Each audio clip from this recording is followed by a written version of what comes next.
السلام عليكم ورحمة الله وبركاته. إن الحمد لله وكفى وسلام على عباده الذين اصطفى أما بعد فأعوذ بالله من الشيطان الرجيم. بسم الله الرحمن الرحيم. إن الله وملائكته يصلون على النبي يا أيها الذين آمنوا صلوا عليه وسلموا تسليما. اللهم صل على مولانا محمد وعلى آل سيدنا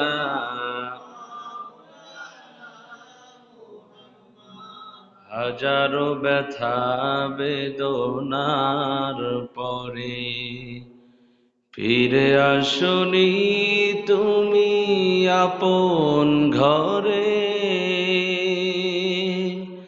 দিনের আলো ছড়িয়ে দিতে চলে গেছে মদিনায় মক্কা ছেড়ে রাসূল।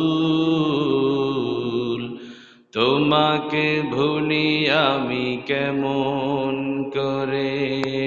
আল্লাহুম্মা সাল্লি আলা মাওলানা মুহাম্মদ ওয়া আলা আলি সাইয়্যিদিনা بلغ العلا بكماله كشف الدجى بجماله حسنت جميع خصاله صلوا عليه وآله سلموا يا قوما صلوا على صدر الأمين مصطفى ما جاء إلا رحمة للعالمين. أما بعد. معزز محترم ওয়াজিবুল ইহতারাম, আজকের এই সাইয়্যিদুল আইয়াম জুমার দিন আমার প্রাণ প্রিয় মুসল্লিয়ানে কারাম, এলাকার মুরব্বিয়ানে আযম, আত্মার আত্মীয় যুবক ভাইয়েরা, পর্দার আড়ালে অবস্থানরতা মা ও বোনেরা, আলোচনার আনুষ্ঠানিকতার প্রারম্ভে আমরা আমাদের মহান মালিক রব্বে কারীমের দরবারে শুকরিয়া আদায় করি যে মহান রব, যে মহান মালিক আল্লাহ রব্বুল আলামিন ইজ্জতুল জালাল আমাদের সকলকে হায়াতে তাইয়্যিবা দান করে সুস্থ রেখে আল্লাহর ঘর, আল্লাহর এই দুনিয়ার মধ্যে সর্বশ্রেষ্ঠ জায়গা মসজিদে সাইয়্যিদুল আইয়াম জুমার দিনে আসার এবং বসার তৌফিক দান করলেন। এজন্য সকলে কালিমাতুর শুকর আদায় করব। শরীরের সবটুকুন শক্তি গলার কাছে এনে আকাশ বাতাস মুখরিত করে চিৎকার মেরে ঘোষণা জানাই, পড়ি আলহামদুলিল্লাহ। দুরুদ এবং সালাম পেশ করব আমাদের প্রিয় নবী, প্রিয় রাসূল, ইমামুল আম্বিয়া, ইমামুল মালায়েকা, যে নবীর উসিলায় আমরা দ্বীন শিখতে পেলাম, ইসলাম ধর্ম শিখতে পেলাম।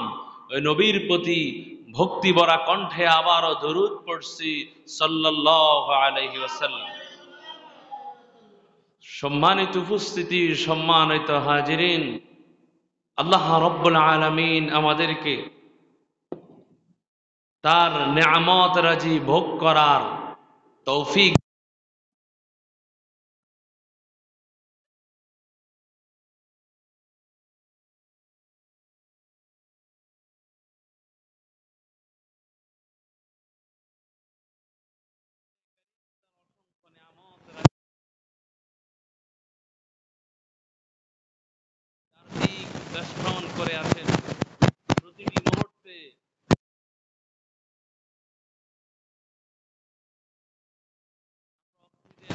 করে আমাদের শরীর থেকে আবার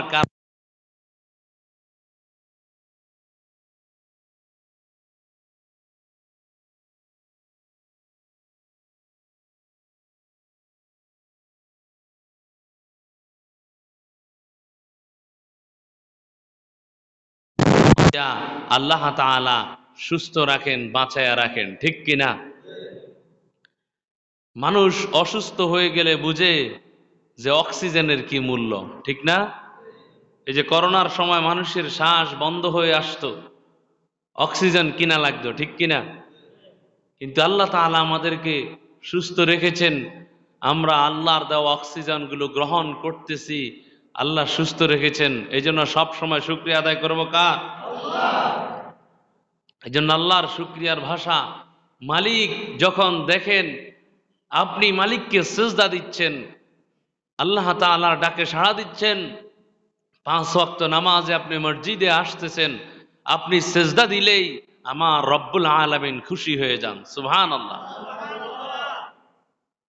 আমাদের দান সদকার যে কাজগুলো আমরা করি, যে ভালো ভালো কাজ আমরা করি, এই কাজগুলোর মাধ্যমে আমাদের শরীরের যে সদকা দেওয়ার কথা, এই সদকাগুলো আদায় হয়ে যায়। সুবহানাল্লাহ।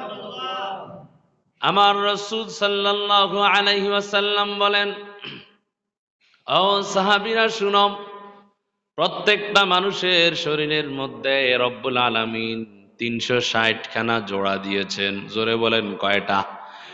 360টা জোড়া দিয়েছেন। 206 খানা হাড্ডি দিয়েছেন। এই 360টা জোড়ার বিনিময়ে রব্বুল আলামিনের কাছে প্রত্যেক দিন আমাদের শুকরিয়া আদায় করার দরকার আছে না নাই? শুকরিয়া আদায় করতে হবে, সদকা দেওয়া দরকার।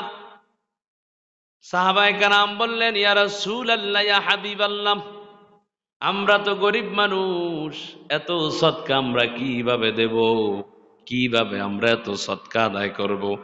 আল্লাহ রাসূল বলেন, তুমি যদি মসজিদের মধ্য থেকে একটু ময়লা যদি পরিষ্কার করে দাও, মসজিদের মধ্যে যদি কোনো ময়লা পড়ে থাকে, স্যাপ কপ থুতু পড়ে থাকে, কোনো ময়লা পড়ে থাকে, যদি তুমি এগুলো পরিষ্কার করো, রব্বে কারীম এর বিনিময়ে তোমার শরীরে যে 360টা জোড়া রয়েছে, 360টা জোড়ার প্রতিদানে তোমাকে যে সদকা দেওয়া দরকার, যদি এই মসজিদ পরিষ্কার করো, রব্বুল আলামিন সেই সদকার সওয়াব তোমার আমলনামায় লিখে দিবে।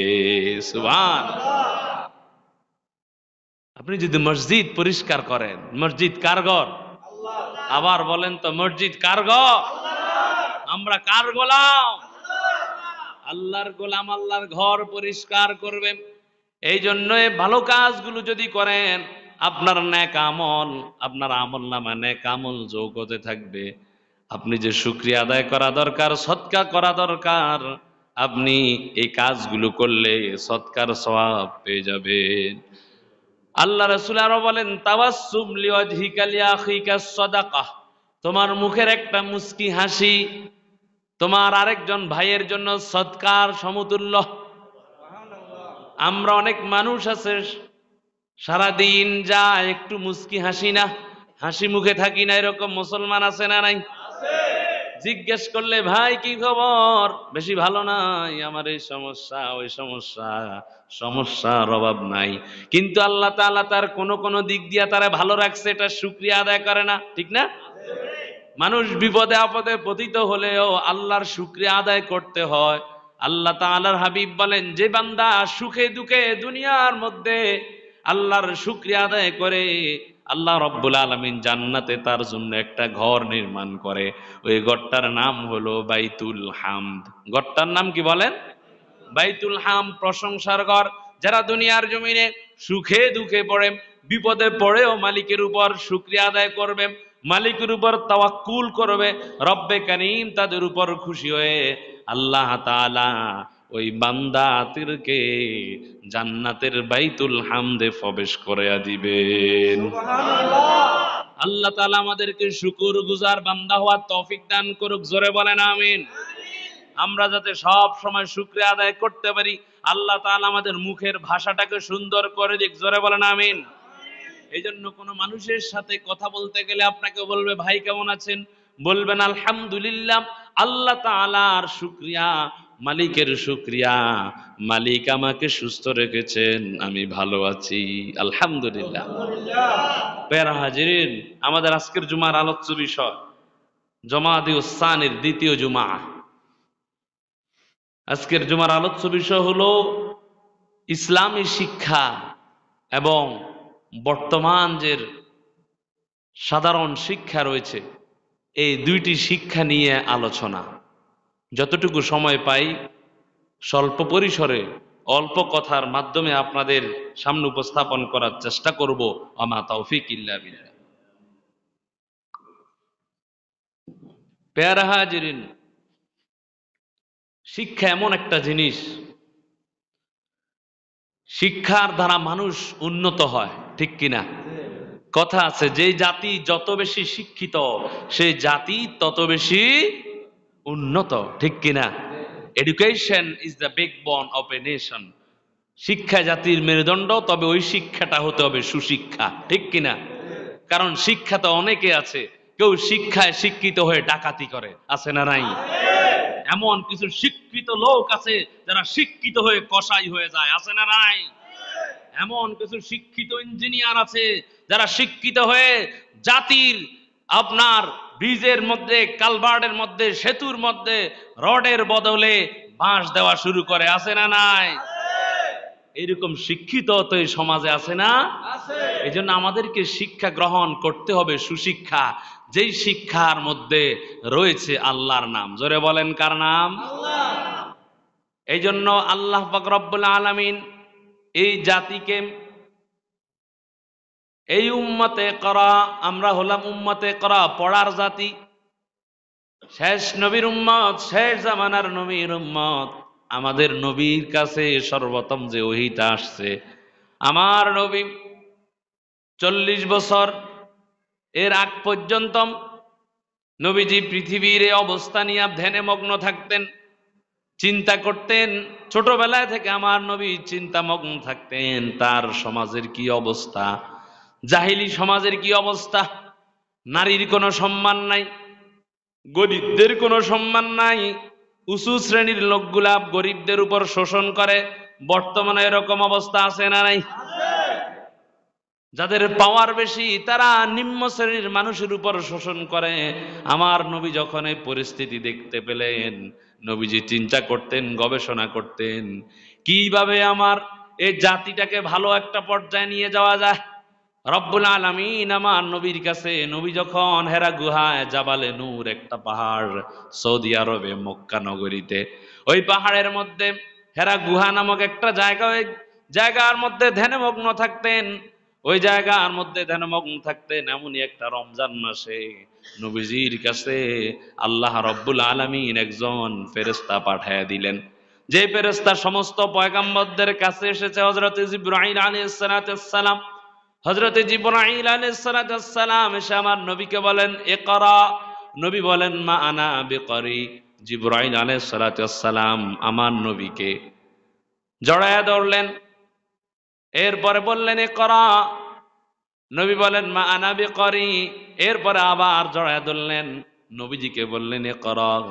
নবীজি শুরু করে দিলেন ইকরা বিসমি রাব্বিকাল্লাযী খালাক খালাকাল ইনসানা মিন আলাক ইকরা ওয়া রাব্বুকাল আকরাম আল্লাযী আল্লামা বিল কলম আল্লামাল ইনসানা মা লাম ইয়ালাম।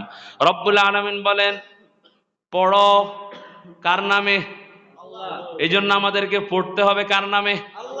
এখান থেকে আমাদের শিক্ষা, আমাদের বাচ্চাদেরকে আমরা পড়াবো, আমরাও পড়বো। যে যেভাবে পড়বো, পড়ার শুরুটা হবে কার নামে? আল্লাহর নামে পড়া শুরু হবে। আল্লাহর নাম নিয়ে পড়া, তার মানে এখান থেকে প্রমাণ আল্লাহর নামে যে পড়া আছে ওই পড়ার মধ্যে বরকত আছে, ঠিক কিনা?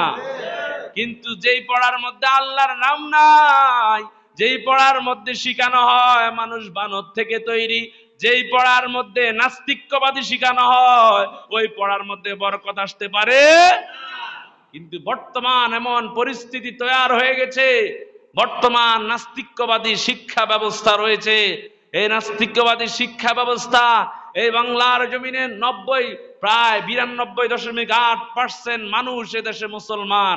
মুসলমানের এই দেশে নাস্তিকরা আজ মাথা ছাড়া দিয়ে উঠেছে। তার কারণ হলো তারা দেশের সচিবালয় পর্যায়ে, মন্ত্রিত্ব পর্যায়ে তারা রয়েছে। তারা দেশের শিক্ষা ব্যবস্থায় নাস্তিক্যমূলক শিক্ষা দিয়ে আমাদের মুসলমানদের সন্তানদেরকে শিখাতে চায় এই মুসলমানরা কোন আদমের সন্তান নয়, মুসলমানরা বানরের সন্তান। ঠিক কিনা? এইরকম কথা তারা শিখায়। কিন্তু বড় দুঃখের বিষয়, তাদের কাছে এত কথা বলার পরেও তারা এর কোনো পরিবর্তন করতে চায় না। তারা আরো মুসলমানদেরকে আরো শিখাতে চায় সামাজিক বিজ্ঞান। ইতিহাস বইতে মুসলমানদের কোনো ইতিহাস নাই, ইতিহাসের কথা নাই, মুসলিমদের ঐতিহ্যের কোনো কথা নাই। এখন বর্তমানে তাদেরকে শেখানো হয় লিঙ্গ পরিবর্তন, শেখানো হয় ট্রান্সজেন্ডার নামক অধ্যায় মুসলমানদের সন্তানদের সামাজিক বিজ্ঞান বইতে তাদেরকে তাদের বইয়ের মধ্যে প্রবেশ করিয়ে দেওয়া হয়েছে। ঠিক কিনা? আপনারা নবম দশম বইয়ের বিজ্ঞান বই, ইতিহাস বই, সমাজ বই, এই বইগুলো খুলে দেখবেন আমাদের ছোট ছোট বাচ্চারা যারা ক্লাস 6-এ পড়বে, 7-এ পড়বে, এদের শিক্ষার মধ্যে যত নাস্তিক্যবাদী শিক্ষা প্রবেশ করিয়ে দেওয়া হয়েছে, তাদেরকে ফ্রি মিক্সিং অর্থাৎ নারী পুরুষ এটার কোনো ভিন্নতা নাই। জোরে বলেন নাউজুবিল্লাহ। তারা শিখাচ্ছে নারী আর পুরুষ এটার কোনো ভিন্নতা নাই, এটা একই। কেমন পর্যায়ের শিক্ষায় আমরা পৌঁছাতে যাচ্ছি আমার প্রিয় মুসল্লিয়ানে কারাম। আপনি আপনার এই বাচ্চাটাকে আপনি তো এই শিক্ষা শিখান না, মনে হয় যেন আপনার বাচ্চাটাকে ধর্ম থেকে আলাদা করে দিচ্ছেন। কারণ এই সন্তান যখন এই শিক্ষাগুলো শিখবে তার মধ্যে কোনো পর্দা থাকবে না, তার মধ্যে কোনো ইসলামের শিক্ষা থাকবে না। ওই সন্তান নবী রাসূলদের বিশ্বাস করবে না, এই সন্তান আস্তে আস্তে নাস্তিক হয়ে যাবে। ঠিক কিনা? এই সন্তান নাস্তিক হয়ে যাবে। বড় দুঃখের বিষয়, এমন পরিস্থিতি। এত 92.8% বিশ্বের জনসংখ্যার আয়তনের দিক দিয়ে আমরা দ্বিতীয় বৃহত্তম দেশ বাংলাদেশ। এই দেশের মধ্যে আজ নাস্তিকদের শিক্ষা আমাদের শিখতে হচ্ছে। বর্তমান ইসলামী স্কলারদের গবেষণা, ডক্টর এনায়েতুল্লাহ আব্বাসী সহ আমি গতকালকেও একটা ভিডিও দেখেছি, তাদের মতামত হলো তারা বলতেছে আমাদের মুসলমানের সন্তানরা এইরকম স্কুলে পড়তে পারে, কারণ এইরকম স্কুলে যদি আপনার সন্তানকে পড়ান এ তো নাস্তিক হয়ে যাবে। মুসলমানদের জন্য আলাদা একটা স্কুল দরকার, যে স্কুলের মধ্যে আল্লাহ তাআলার শিক্ষা রয়েছে, নবী রাসূলদের শিক্ষা রয়েছে। কি বলেন ঠিক কিনা? মুসলমানের সন্তানরা এরকম নাস্তিক্যবাদী স্কুলে পড়তে পারে না। মুসলমানদের সন্তানদের জন্য এখন প্রয়োজন হয়ে গেছে তাদের জন্য আদর্শ একটা স্কুল। কারণ বর্তমান নাস্তিক্যবাদী মতবাদ মুসলমানদেরকে শিখানো হয়, আর এটা শিখানোর কারণে আমাদের দিন, আমাদের ধর্মটাকে ধূলিসাৎ করে দেওয়া হচ্ছে। অথচ আমাদেরকে আল্লাহ রব্বুল আলামিন শিখিয়েছেন তার কালামে পাক থেকে পড়া শুরু করতে হবে, অর্থাৎ তিনি যে কথা আমাদেরকে শিখিয়েছেন তার নামে পড়া শুরু করতে হবে। ঠিক কিনা? ইকরা বিসমি রাব্বিকাল্লাযী খলাক, খলাকাল ইনসানা মিন আলাক। মানুষকে সৃষ্টি করেছেন জমাট রক্ত থেকে। ঠিক কিনা? আল্লাহ তাআলা আদম আলাইহিস সালাতুস সালাম কি সৃষ্টি করলেন, আদম নবী এরপর হাওয়া আলাইহিস সালাতুস সালাম কি সৃষ্টি করলেন দুইজনের মিলনের মাধ্যমে। বাবার বীর্য, মায়ের ওভাম, বাবার পৃষ্ঠদেশ, মায়ের দুই স্তনের মাঝখানে এখানে মহিলাদের বীর্য থাকে। এই ওভাম এবং বীর্যের মিলনে সন্তানের জন্ম হয়। আস্তে আস্তে পৃথিবীর শুরু থেকে অদ্যাবধি আজ পর্যন্ত মানুষরা আমরা সবাই বিশ্বাস করে আসছি আমরা সবাই আদম সন্তান। ঠিক কিনা? কিন্তু আজ কত বছর পর, আজ হাজার হাজার শত শত কোটি কোটি বছর পর আমাদেরকে আজ নতুন করে শিখতে হচ্ছে মানুষ বানরের তৈরি। ঠিক কিনা? এরকম কথা শিখানো হয়। এমনকি তারা বিজ্ঞান বইয়ের মধ্যে এইভাবে দিয়ে দিচ্ছে যে বিজ্ঞানীদের একটা সমাবর্তন হলো, ওই সমাবর্তনে সমস্ত বিজ্ঞানীদের মধ্যে একটা মতের জয়ী হলো। সেই মতটা হলো ডারউইন মতবাদ। ডারউইনের মতবাদ, ওই মতবাদে বলা হয় যে মানুষ বানর থেকে সৃষ্টি। জোরে বলেন নাউজুবিল্লাহ।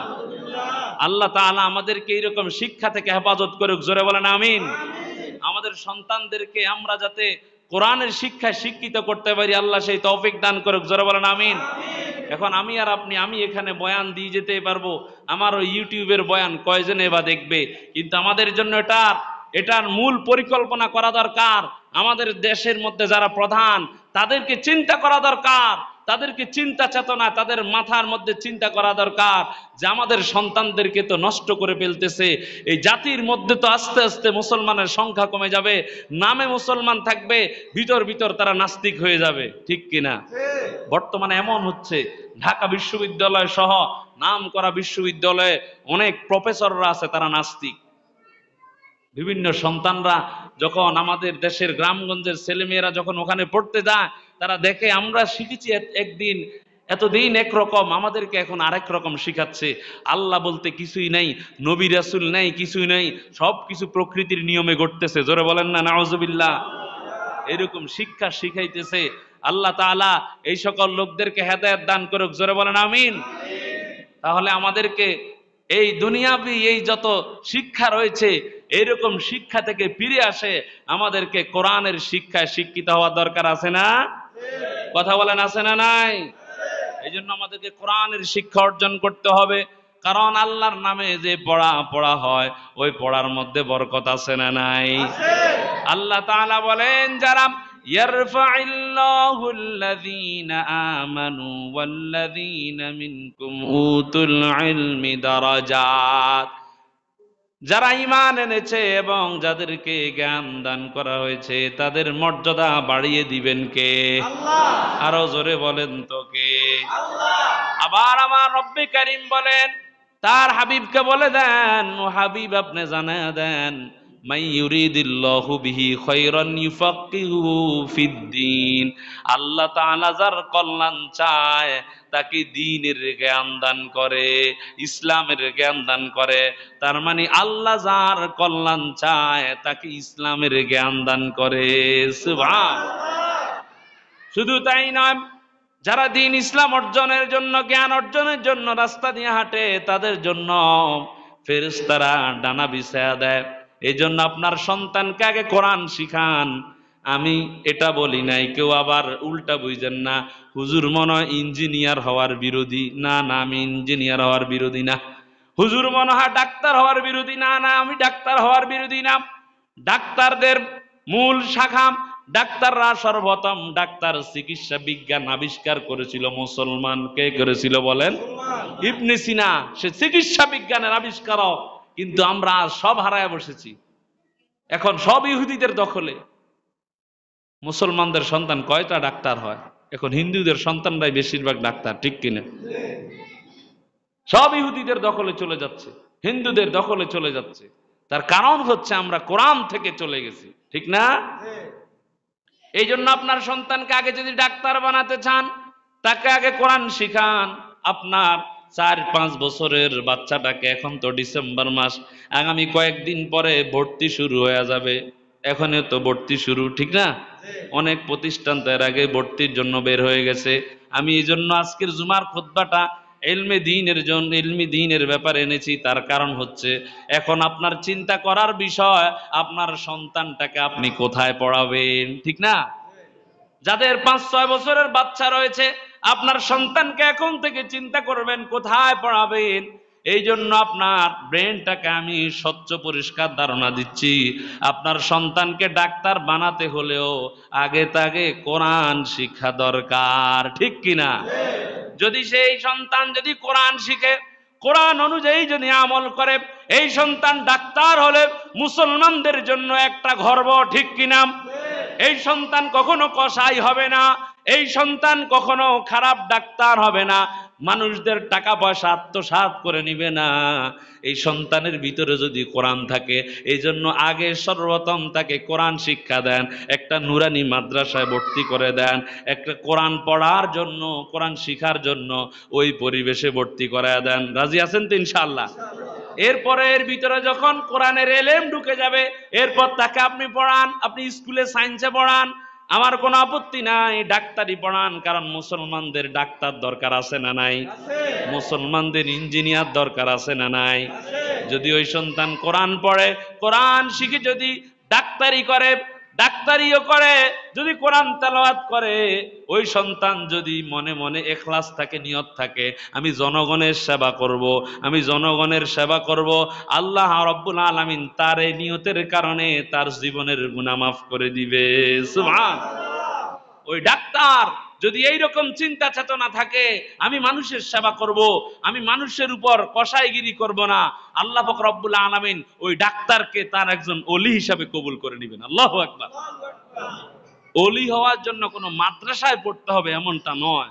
আপনি যেই যে পেশায় থাকেন, আপনি যদি সৎ থাকেন, স্বচ্ছ থাকেন, ভালো থাকেন, আপনাকে ওলি হিসাবে কবুল করবে কে? আল্লাহ। আল্লাহর বন্ধু হতে হলে একমাত্র একনিষ্ঠ ইবাদত আপনাকে করতে হবে। কথা বোঝা গেছে তো ইনশাআল্লাহ? তবে এই ইলমি দ্বীন অন্বেষণ করতে হলে, ইলমি দ্বীন অর্জন করতে হলে আপনাকে একটা কাজ করতে হবে। সেই কাজটার নাম হলো আপনার ভিতরে নিয়তটাকে আগে সুন্দর করতে হবে। কি করতে হবে? নিয়ত পরিষ্কার করতে হবে। কেননা কাল কিয়ামতের দিন, কঠিন হাসরের দিনে রব্বুল আলামিন সর্বপ্রথম তিন ব্যক্তির বিরুদ্ধে মামলা দায়ের করবে। তিন ব্যক্তির আগে হিসাব হবে। জোরে বলেন কয় ব্যক্তি? এই হাদিসটা বলে আলোচনা শেষ করছি। ইখলাস সম্পর্কিত হাদিস। আল্লাহ রাসূল সাল্লাল্লাহু আলাইহি সাল্লাম হাদিস শরীফে ইরশাদ করেন, এই হাদিসটা বলার আগে হযরত আবু হুরায়রা রাদিয়াল্লাহু তাআলা আনহুকে বলেন, ও আবু হুরায়রা। আবু হুরায়রা যখন হাদিসটা বর্ণনা করেন, আবু হুরায়রা বলতেছেন, আমি আর রাসূল ছাড়া ওই ঘরে আর কেউ ছিলাম না। আমার রাসূল আমাকে ডেকে নিয়ে বলেন, ও আবু হুরায়রা, আল্লাহ পাক রব্বুল আলামিন কিয়ামতের দিন তিন ব্যক্তির বিরুদ্ধে আগে হিসাব নিবে। তিন ব্যক্তির হিসাব নিবে। এর মধ্যে এক নম্বরে যে ব্যক্তি, ওই ব্যক্তি হলো শহীদ। ওই ব্যক্তিকে, যেই ব্যক্তি শহীদ, আল্লাহ রাব্বুল আলামিন সর্বপ্রথম শহীদ ব্যক্তিকে ডাক দিবে, ও আল্লাহর বান্দা, তুমি তো দুনিয়াতে ছিলাম, তুমি শহীদ হয়েছ, তুমি শহীদ হয়ে গেছ। ওই বান্দা বলবে, জি বারে এলাহি মালিক, আমি শহীদ হয়েছি। আল্লাহ রাব্বুল আলামিন বললেন, ও আল্লাহর বান্দা, তুমি তো আমার জন্য শহীদ হও নাই, আমার জন্য শহীদ হও নাই, তুমি তো শহীদ হয়েছ যুদ্ধের ময়দানে, শহীদ হয়েছ। তোমাকে মানুষ বীর বলবে। কি বলবে? বীর মুক্তিযোদ্ধা বলবে। তুমি শহীদ হয়েছ, বীর যোদ্ধা হবে। তোমার নিয়তটা পরিষ্কার ছিল না। দেখেন না, ওই বান্দা আল্লাহর রাস্তায় শহীদ হয়েছে, আমরা দেখেছি, কিন্তু তার নিয়তটা তো আমরা দেখি নাই, ঠিক না? আসল হিসাব কিন্তু নিয়তের, অন্তরের। ওই বান্দার বিরুদ্ধে তখন রব্বুল আলামিন বলবে, না না, তুমি আমার সন্তুষ্টির জন্য শহীদ হও নাই। ফেরেশতারাও বলবে, তুমি আল্লাহর সন্তুষ্টির জন্য শহীদ হও নাই। আল্লাহ বলবেন, ও ফেরেশতা, তোমরা যাও, এই বান্দার পায়ের মধ্যে শিকল পরাও, এই বান্দাকে টেনে জাহান্নামে নিয়ে যাও। জোরে বলেন নাউজুবিল্লাহ। দেখেন না, আল্লাহর বান্দা শহীদ হওয়ার পরেও সবাই কি শহীদ হতে পারে? আরে অনেকে তো যুদ্ধে যাইতে পারে না, মনের মধ্যে ভয়, আরে মারা যাবো, আমার স্ত্রী ছেলে মেয়ে কে দেখবে, কে আমার আদরের সন্তান গুলারে দেখবে। অথচ সাহাবীদের মধ্যে এমনও ছিল, বউকে বাসর ঘরে রাইখা, বউকে বাসর ঘরে রাইখা বউয়ের সাথে একটু সাক্ষাৎ করে নাই। আল্লাহ রাসূল বলেছেন যুদ্ধ হবে, যুদ্ধের জন্য চলে গেছে, বউকে দূর থেকে বলে গেলেন, ও আমার প্রিয়তমা স্ত্রী, তোমার সাথে দেখা হবে জান্নাতে। সুবহানাল্লাহ। শহীদের জন্য তো সেই মন দরকার। অথচ হাদিস থেকে বোঝা যায়, যার নিয়ত যদি ঠিক না থাকে, ওই নিয়ত ঠিক না থাকার কারণে আল্লাহর রাস্তায় শহীদ হওয়ার পরেও জাহান্নামে যাবে। কোথায় যাবে? এই গেল কয় নাম্বার ব্যক্তি? এক নাম্বার। দ্বিতীয় নাম্বার ব্যক্তি হলো রব্বুল আলামিন দ্বিতীয় নাম্বারে যার হিসাব নিবেন, ওই ব্যক্তি হলো ইলম ওয়ালা লোক। ইলম ওয়ালা লোক। যেই লোকটা ইলম অন্বেষণ করেছে, জ্ঞান অর্জন করেছে। আমরা যারা ইলম অর্জন করেছি আপনাদের সামনে বয়ান করি, আপনাদের সামনে ওয়াজ করি, কিয়ামতের এই কঠিন ময়দানে আমাদের মতো এরকম হাজার হাজার বক্তাদেরকে উপস্থিত করানো হবে। বলবে, আল্লাহর বান্দা, তোমাকে জ্ঞান দিয়েছিলাম, তুমি কি করেছ? আল্লাহর বান্দা বলবে, আমি জ্ঞান অর্জন করেছি, মানুষের কাছে বিতরণ করেছি।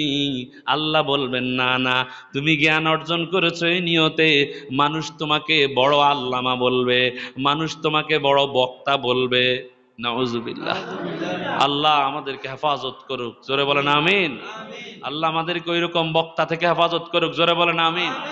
আল্লাহ তাআলা বলবেন, আল্লাহর বান্দা, তোমার নিয়ত ছিল মানুষ তোমাকে বড় বড় বক্তা বলবে, তোমার পিছনে মিছিল হবে, স্লোগান হবে, তুমি কোরআনের কারি হবে, মানুষের কাছে তোমার সুর বিতরণ করবে, কথা বলবে। তোমার নিয়ত কিন্তু আমার সন্তুষ্টির জন্য ছিল না, আমার সন্তুষ্টির জন্য তোমার নিয়ত ছিল না। আল্লাহ বলবেন, ও ফেরেশতারা, যাও আমার এই বান্দাকে জাহান্নামের শিকল পরায়া জাহান্নামে নিয়ে যাও। নাউজুবিল্লাহ। কিয়ামতের দিন দেখা যাবে ওই রকম হাজার হাজার প্রধান অতিথি, প্রধান বক্তা, নিয়ত ঠিক না থাকার কারণে জাহান্নামের দিকে যেতে হবে। এই হাদিস থেকে প্রমাণ। 3 নম্বরে যার কথা, ওই ব্যক্তিকে ডাক দেওয়া হবে যেই লোকটাকে আল্লাহ তাআলা সম্পদ দিয়েছে। ওই লোকটা দুনিয়ার জমিনে সম্পদ ব্যয় করেছে, মসজিদে দান করেছে, মাদ্রাসায় দান করেছে, গরিব মিসকিনকে দান করেছে, আত্মীয় স্বজনকে দান করেছে।